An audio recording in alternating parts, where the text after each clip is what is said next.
आरक्षण को लेकर बांग्लादेश में शुरू हुए प्रोटेस्ट ने शेख हसीना की कुर्सी छीन ली है। भीषण हिंसा और आगजनी के बीच प्रधानमंत्री शेख हसीना के इस्तीफे की खबर है। कहा जा रहा है कि शेख हसीना सेना के विशेष हेलीकॉप्टर से भारत के लिए रवाना हो गई हैं। आपको बता दें कि बांग्लादेश में भीषण आगजनी और हिंसा के बीच हालात बेहद खराब हो गए। लोग सड़कों पर उतरकर जगह जगह हिंसा कर रहे हैं, सरकारी संपत्तियों को आग के हवाले कर रहे हैं। इसी बीच बांग्लादेश की प्रधानमंत्री शेख हसीना को लेकर बड़ी खबर सामने आई है। ढाका ट्रिब्यून की खबर के मुताबिक शेख हसीना ने प्रधानमंत्री के पद से इस्तीफा दे दिया है और सेना के विशेष हेलीकॉप्टर से भारत के लिए रवाना हो गई हैं। दरअसल शेख हसीना को केवल इस्तीफा ही नहीं देना चाहिए, बल्कि उनके खिलाफ हत्याओं, लूट और भ्रष्टाचार के लिए मुकदमा चलाया जाना चाहिए। बांग्लादेश में प्रोटेस्ट कर रहे स्टूडेंट्स का ये कहना है। वहीं शेख हसीना का कहना है कि विरोध के नाम पर देश भर में तोड़ फोड़ करने वाले लोग छात्र नहीं बल्कि आतंकवादी हैं। उन्होंने कहा कि मैं देशवासियों से अपील करती हूं कि इन आतंकवादियों को सख्ती से कुचलें। तो कुल मिलाकर बांग्लादेश में जारी प्रोटेस्ट अब हसीना सरकार बनाम स्टूडेंट्स हो गया है। पूरा देश युद्ध के मैदान में बदल चुका है। दरअसल बांग्लादेश में आरक्षण को लेकर चल रहे विरोध प्रदर्शन में रविवार को हुई हिंसा में कम से कम 100 लोगों की मौत हो गई है। 100 मौतों से सहम चुका है बांग्लादेश। वहीं एक ही थाने में 13 पुलिसकर्मी भी मारे गए हैं। देश भर में कर्फ्यू लगा हुआ है। ऐसे में आप हालात समझ ही गए होंगे कि भारत के पड़ोसी देश का कैसा है। दरअसल बांग्लादेश में नौकरी में आरक्षण खत्म करने और प्रधानमंत्री शेख हसीना के इस्तीफे की मांग कर रहे प्रदर्शनकारियों और सत्तारूढ़ पार्टी के समर्थकों के बीच भड़की हिंसा से हालात इतने खराब हैं कि पूरे देश में अनिश्चित काल के लिए कर्फ्यू लगाया गया है और इंटरनेट पर भी बैन लगा दिया गया है। सरकारी नौकरियों के लिए कोटा प्रणाली को खत्म करने की मांग को लेकर लंबे वक्त से चला आ रहा छात्रों का प्रदर्शन रविवार को यानी कि कल के दिन को काफी ज्यादा उग्र हो गया था। बांग्लादेश के प्रमुख अखबार प्रथम अलू ने बताया कि देश भर में झड़प, गोलीबारी और जवाबी कार्रवाई में कम से कम 100 लोग मारे गए हैं। पुलिस मुख्यालय के मुताबिक देश भर में 14 पुलिसकर्मी भी मारे गए हैं। इसमें से 13 एक ही थाने यानी कि सिराजगंज के इनायतपुर में मारे गए हैं। करीब 300 पुलिसकर्मी घायल भी बताए जा रहे हैं। दरअसल प्रदर्शनकारियों की मांग है कि 1971 के स्वतंत्रता संग्राम सेनानियों के परिजनों के लिए 30% सरकारी नौकरियों को आरक्षित करने वाले कोटा प्रणाली को हटाया जाए।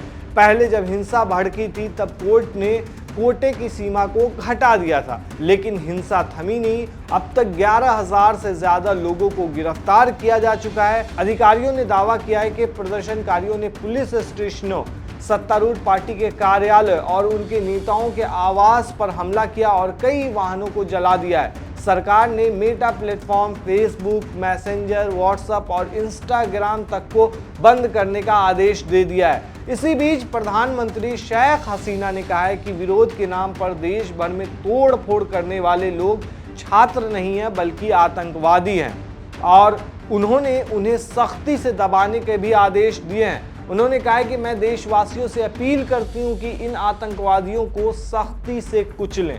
पीएम ने रक्षा अधिकारियों के साथ एक आपात बैठक भी की है। वहीं हिंसक विरोध प्रदर्शन के बीच सरकार ने सोमवार, मंगलवार और बुधवार को 3 दिन की सामान्य छुट्टी की भी घोषणा कर दी है। वहीं दूसरी तरफ प्रदर्शनकारी ने टैक्स और बिल भुगतान न करने की भी अपील की है। प्रदर्शनकारियों ने रविवार को खुले कार्यालय और प्रतिष्ठानों पर भी हमला किया, जिसमें ढाका के शाहबाग इलाके में एक अस्पताल, बंगबंधु शेख मुजीब मेडिकल यूनिवर्सिटी भी शामिल है। प्रत्यक्षदर्शियों ने कहा है कि ढाका के उत्तर इलाके में कुछ कच्चे बम भी विस्फोट किए गए हैं और गोलियों की आवाज भी सुनी गई है। वहीं ढाका के मुंशीगंज जिले के एक पुलिसकर्मी ने मीडिया से बात करते हुए कहा कि पूरा शहर युद्ध के मैदान में बदल चुका है। वहीं दूसरी तरफ बांग्लादेश में हिंसा को देखते हुए भारत सरकार ने भारतीय नागरिकों को पड़ोसी देश की यात्रा न करने की एडवाइजरी जारी की है। मौजूदा दौर में बांग्लादेश में मौजूद सभी भारतीय नागरिकों को अत्यधिक सावधानी बरतने की अपील की गई है और आपातकालीन फोन नंबरों के माध्यम से ढाका में भारतीय उच्चायोग के संपर्क में रहने की भी सलाह दी गई है। आपात स्थिति में कृपया +8801313076 पर संपर्क कर सकते हैं। वहीं अवामी लीग के नेता और कपड़ा जूट मंत्री जहांगीर कबीर नानक ने कहा है कि विरोध करने वाले नेताओं को देश में मौजूदा हिंसा और मौत की जिम्मेदारी लेनी चाहिए। उन्होंने कहा कि सरकार को उखाड़ फेंकने का यह आंदोलन कोई सामाजिक आंदोलन नहीं है।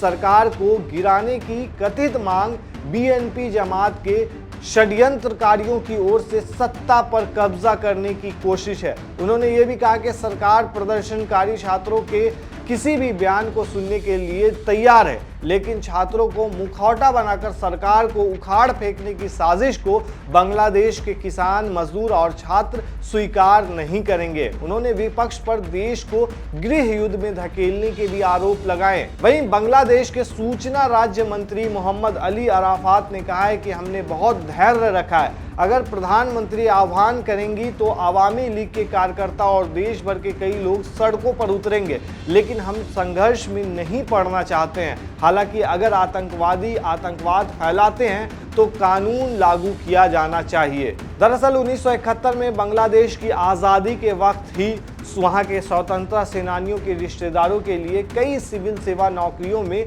आरक्षण दिया गया था। इसी के विरोध में ये विरोध प्रदर्शन शुरू हुआ था और अब इतनी ज़्यादा हिंसक हो चुका है शेख हसीना की तरफ से कि ये जो प्रोटेस्ट किया जा रहा है ये छात्रों का प्रोटेस्ट नहीं है, बल्कि आतंकवादियों का प्रोटेस्ट है। और आतंकवादी जो ये सरगर्मी अंजाम दे रहे हैं वो लड़ाना चाहते हैं छात्रों को और किसानों को और एक तरह से गृह युद्ध के इसमें जो है देश को धकेलना चाहते हैं। आप क्या कहते हैं दोस्तों इस पूरे मामले पर? हमें कमेंट में ज़रूर बताएं। शुक्रिया।